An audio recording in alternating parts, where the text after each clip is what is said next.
Hey, beautiful people, I hope this finds you well. So, energy update, tarot insight for June into July.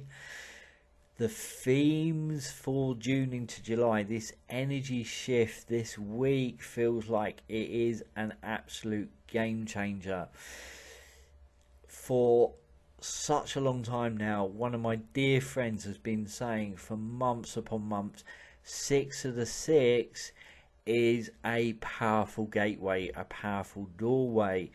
And of course, it is arriving on a new moon. And as we drop this, we are we are being woven into the six of the six, into that gateway, into that doorway. So it does feel like a real game changer. This energy shift you have just entered this week is a very energetic tide of energy. I've been really feeling that over this last month, from beyond the full moon running right the way up to this new moon. It's felt really deeply purging. It's like it has this gravity that is pulling those deeper places inside of ourselves, those places that require healing and nurture, or looking at and looking into. It has been really potent. I've been feeling that within my dreams and also within my daydreams. Now, as a child, did you daydream? And importantly, as an adult, are you still daydreaming? Spirit have been whispering about the importance of dreaming and daydreaming, and it being the pathway to spirit contact. Those moments when you're daydreaming being the pathway to spirit contact. And that's the energy of now. It's kind of moving us into those liminal places. So you might find that you've just been zoning out, which can feel really disorientating. It's almost as if you're feeling in between places. And that's some of what this purging has been doing. I think it's been kind of opening us up, like soulful surgery. There we go, soulful surgery, feeling that, hearing that in real time. Soulful surgery, literally opening us up. Okay, it's like the light flooding in and absolutely opening us up and cracking open. It is soulful surgery, which will feel at times a little bit disorientating, this feeling of kind of zoning out, not quite here, not quite there, almost a bit in between, like as if you're coming out of a really, really, really, really deep sleep, but still feeling very drowsy, almost hungover energetically. There you go, hungover energetically. But there is importance to the daydreaming. If you ever find yourself in a space with me sitting around a fire where we are weaving either a medicine story or another worldly story, that is the space that the innate and I will form and shape and create. A very liminal space, a space in between places. It's within that liminal, dreamy, daydreamy space that those medicine stories and those other worldly stories are held, delivered, told and shared. So there is great magic within those liminal, dreamy spaces, and I think we're remembering, thank you, we are remembering real-time nudges. We are remembering to dream again, remembering to daydream again, as we once did as children. Okay, really, really meeting that cosmic child again within us. So the energetic tide is running, and you will find yourself almost listening to the words forming in your own mind, and then finding the courage to begin to express them.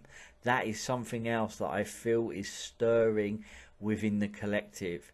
And there is no confusion here. There is no confusion here, only truth. So as we move through this gateway, as we move through the 6-6, that's golden glow, beautiful, been saying that for months now about that doorway. As we move through the 6-6 and we move through the new moon, we will find this expansive energy. The energy settling, my feeling is, but really expansive. Okay, there is no confusion here, only truth. This sense of real clarity and a feeling of the importance of honoring your deepest fire. Okay, honoring your deepest fire, what really sets you alight, what really drives you, what really is your deepest core values. They are absolutely alight and blazing. And there's no mincing of words here. There's no flowery or apologies for who you are, just fact. And here's a really important reminder. If you don't know who you are, you will have no idea of where you are going. Okay, if you don't know who you are, you will have no idea of where you're going. There is such importance to knowing who you are, what makes you tick, and what really drives that inner fire. And if you don't know who you are, you won't have no idea of where you are going. So if you're feeling lost and adrift, and you really kind of go, I don't know who I am, that is where the work is required. It's almost like then having the courage to take a blood and bone and deep stop, almost this sense of having that courage to stop at that level and crumble into self, so you know exactly who you are. Then you can begin to figure out where you are going. Really important. And it's knowing what you're really truly about deeply. So if you are feeling adrift, the question that you really want to ask yourself, I'm feeling lost, I'm feeling adrift. Okay, do I know who I am? For when we know who we are, we can know where we are going. Okay, so clarity, really energetic shift around clarity, and only but truth within that clarity, and honoring your deepest fire. No apologies for who you are, just fact. And again, that reminder, if you don't know who you are, you will be finding it really hard to know where you are going. So if you're a leader, lead. If you're a creator, create. If you're a nurturer, nurture. If you're a builder, build. There's a picture there, yeah? There's a picture. As Spirit often say, we are living in a time of radical truth, radical responsibility, and radical compassion. We are being woven back into the center, and sometimes it can feel really painful not knowing who we are.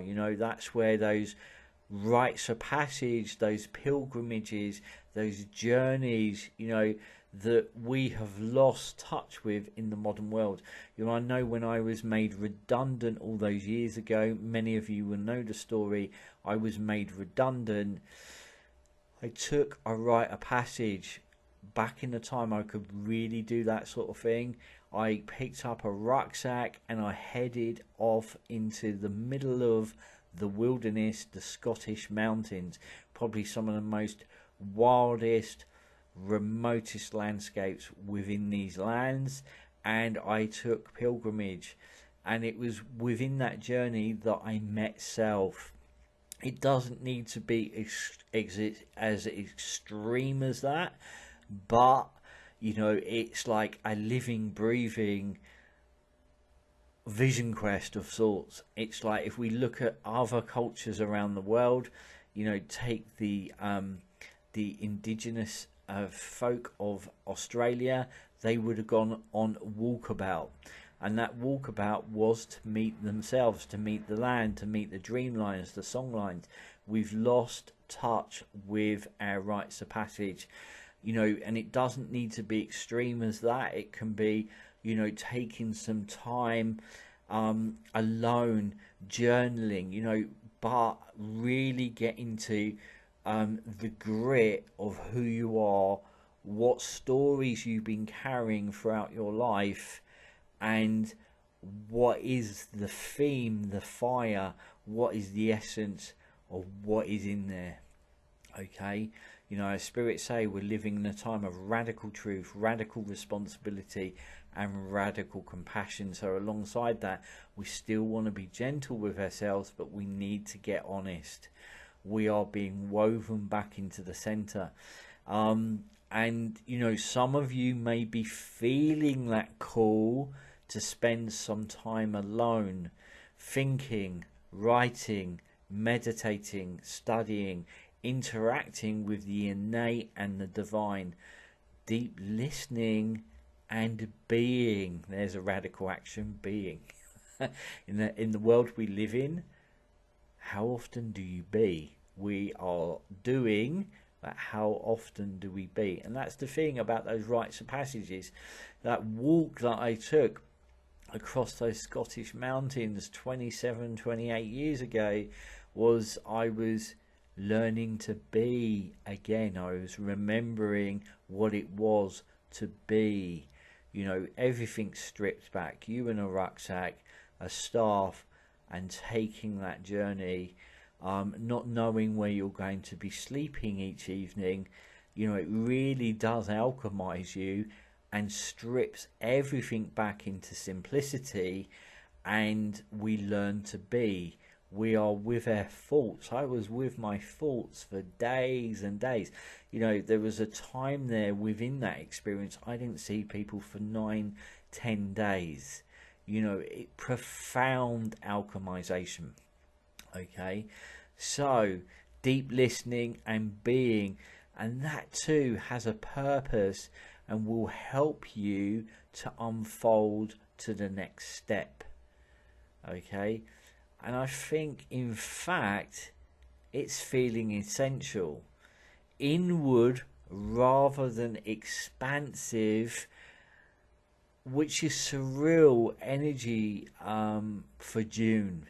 You know, because normally it's a time of really expansive energy, but there is this feeling of actually creating pockets of space that is feeling very inward, and that can also be collective meditations, collective journeying, sound baths, ritual, meditation, but it's all ceremony. It's all about kind of going into that inner space, returning to that sense of being, okay, and that sense of awareness.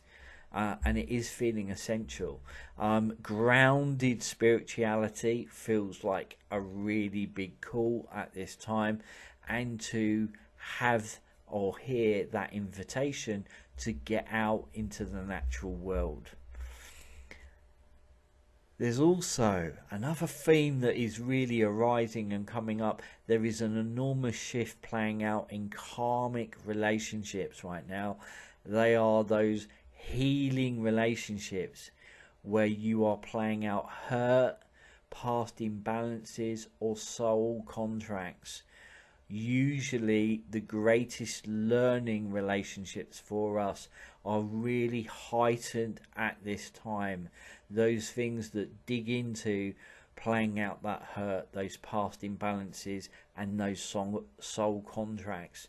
You know, usually, as spirits say, the greatest learning relationships for us. Another theme that's coming up is practicality, concrete, rooted, grounded plans. On a very practical level, this type of energy is especially helpful to set down concrete plans, to formulate long-term goals, remembering once you know who you are, you know where you're going, to look ahead at what you wish to achieve by winter solstice. There we go, winter solstice 2024. What is it that you wish to achieve by winter solstice 2024? And what is bubbling for the next several years as well? Another theme that is coming up, this is also a great time to get rid of excessive stuff.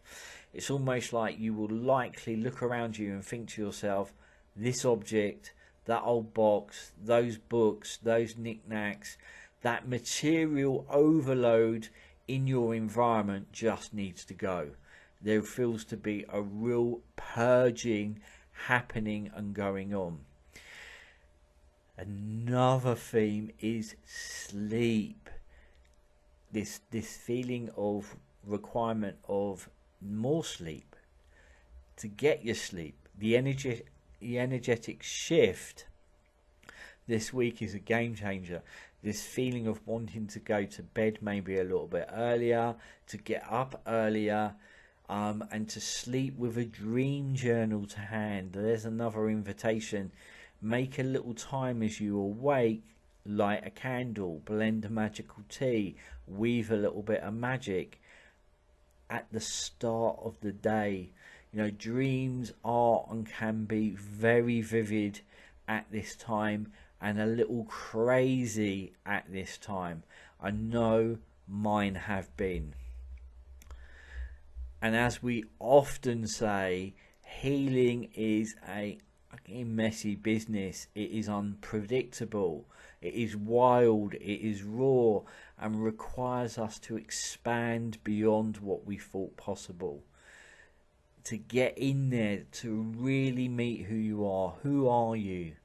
What are you? What are you about? What sets you on fire? What makes you tick?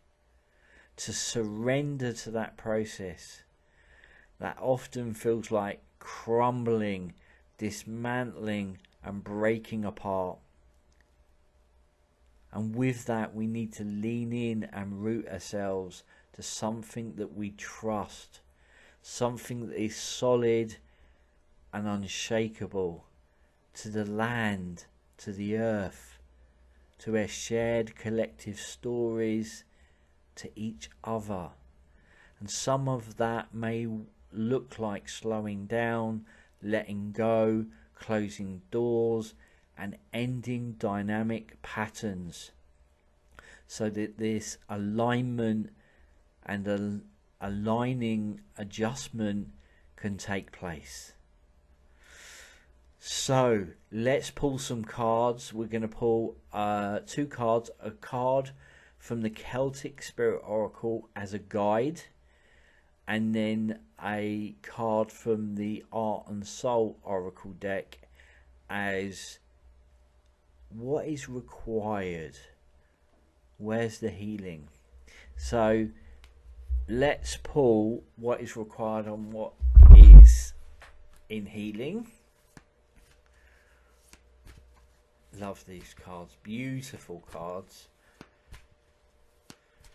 created by John Wakefield and his wonderful daughter. As a collaboration, they work together. Oh, this card wants to come, I think. So let's go with that card. And they produced this beautiful deck of cards.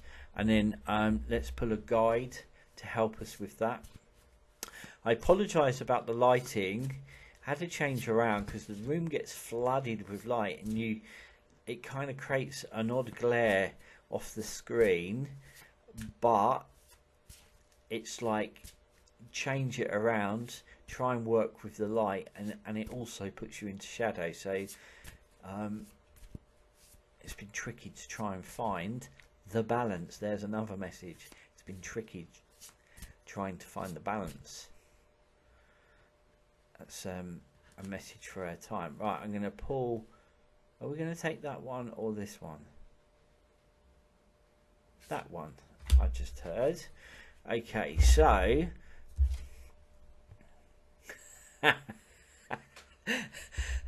I'm sure that this is a collective message, but it's certainly a message for me that's come up and come up and come up again. It is the Traveller card. Those of you that know me and know the story of the last 18 months will know just how important that card is. But also, we have mentioned it, taking those rites of passage and those journeys to meet self. The Traveller. Okay, very apt for myself, but it also collectively is, you know, almost this invitation to take that journey to meet oneself. You know, to go and wander, as we did as children, wander, you know, curiosity to what's over that hilltop, around that corner, you know, and for me, as I was saying, you know, when I took that rite of passage across Scotland, stripped everything back, just to a rucksack and a staff, not knowing where I'm sleeping each evening, is powerfully alchemizing. So, you know, we are entrenched, and it doesn't need to be months like it was for me. It could be a day, it could be overnight, it could be a weekend, but it is about taking those journeys where we journey with self, taking those pilgrimages, moving into those sanctuary spaces. And a large majestic oak tree can be a sanctuary space. Okay, you could go and rent a shepherd hut or a yurt, favourites, yurt. Go and rent a yurt or a shepherd hut, or go and take your bell tent, you know, but go and rent that shepherd hut or that yurt, put some logs on the fire, take your journal with you, take some magical blend of tea, and to journal and to write, to go for walks. You know, we do not in this modern time spend enough time with ourselves. We don't spend enough time meeting ourselves. You know, I've always said, you know, to be able to weave holistic mediumship in the way that I do, I have to have a good sense of self, so that when I feel the shifts around me, I can spot when spirit are communicating and talking to me, because I feel the change in my own physical, spiritual and emotional state. Okay, we have to have a good, strong, solid sense of self, and that is what is required to navigate and traverse these times, and also to become who we always have been. Okay, and what I'm talking about there is lifetimes of who we've been. So when spirit at the top of this invited us to kind of really think about who we are, that's what they're talking about, who you are. Because without knowing who you are, you will not know where you are going. Profound. And that's reinforced a message for me as well, which I absolutely love, which I am working on. You know, my intention is for next summer is to drift over the summer around some festivals, sharing the holistic mediumship, the mechanics of mediumship, and to weave some beautiful medicine and otherworldly stories. So it really does make sense, alongside tending to that medicine garden within our beautiful little community that we got there, because, you know, there is something about the earth and the plants changing our consciousness, nurturing our consciousness. Oh, the guide for this time, look at this. Okay, I know we are so freaking blessed to be able to have that contact, this magic weaving through what we're doing. So I hope that you have stuck to the end of this, because this is the icing on the cake. Cosmically, the icing on the cake. Look at that. Portal. The guide for this time. Portal. The key words: change, gateway, new beginnings. Okay, change, gateway, new beginnings. You think about where we are, what we've been speaking about, what we've been sharing, the the new moon tomorrow, and we've been talking about the 6 of the 6. My dear friend Matt from Golden Glow talking about the 6 of the 6 being a powerful doorway and a powerful gateway and a agent of change. And here we are, portal, gateway and doorway. Wow, profound. I am going to leave all of that with you. Long video, but once a month, beautiful to take this journey and really to dive deeply. And I think that if we try to condense this, we would be diluting the gold within it, and that's not what we want to do. So longer video, but absolutely really special. So I'm going to leave all of that with you. I love to know your thoughts. I love to know how this lands, where you are within the world, how this spoke to you. All of that really, invites you to interact with this process rather than just sitting back. Get involved. Don't be a bystander. Get into the heart of it. I'm going to leave all of that with you, and I'm going to leave the love of spirit with you. Until next time, keep shining and journey well. Journey well through that portal and that doorway.